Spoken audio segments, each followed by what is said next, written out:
Masjid Agung Tuban merupakan salah satu peninggalan sejarah yang mencerminkan perjalanan Islam di Indonesia sejak berabad-abad lalu. Keberadaannya hingga kini tetap terjaga, menjadikannya sebagai simbol kuat penyebaran agama Islam di Pulau Jawa. Keunikan masjid ini terletak pada perpaduan arsitektur khas Timur Tengah, Irak, dan Jawa yang harmonis.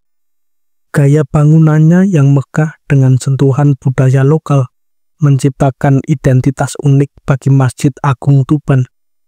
Dari menara hingga kubah, warna-warni mencolok yang menghiasi bangunan ini memberikan kesan istana dalam dongeng, sehingga menarik perhatian wisatawan religi dan para berziarah. Ciri khas masjid ini dapat terlihat dari berbagai elemen bangunannya yang masih mempertahankan nilai sejarah. Pintu utama dan mimbar di dalam masjid yang dibuat dengan sentuhan ornamen khas Jawa menjadi bukti bahwa masjid ini tidak hanya berfungsi sebagai tempat ibadah, tetapi juga sebagai saksi perjalanan panjang perkembangan Islam di wilayah ini. Sejarah Masjid Agung Tuban berakar dari abad ke-15 ketika didirikan oleh Syekh Abdurrahman atau Raden Aryo Tejo yang merupakan Bupati Tuban pertama. Pada masa itu, masjid ini menjadi pusat dakwah para ulama dan wali songo dalam menyebarkan ajaran Islam di tanah Jawa.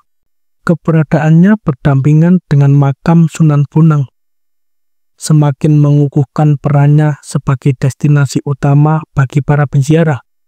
Di sekitar masjid terdapat Museum Kembang Putih yang menyimpan berbagai artefak bersejarah.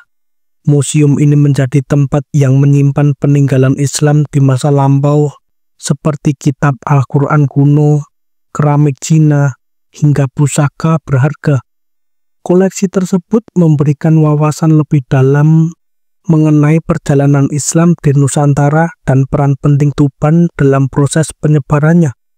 Meskipun telah mengalami beberapa kali renovasi, Masjid Agung Tuban tetap mempertahankan elemen klasiknya. Struktur asli yang dipertahankan mencerminkan upaya pelestarian sejarah agar generasi mendatang tetap dapat mengenal warisan Islam yang ada.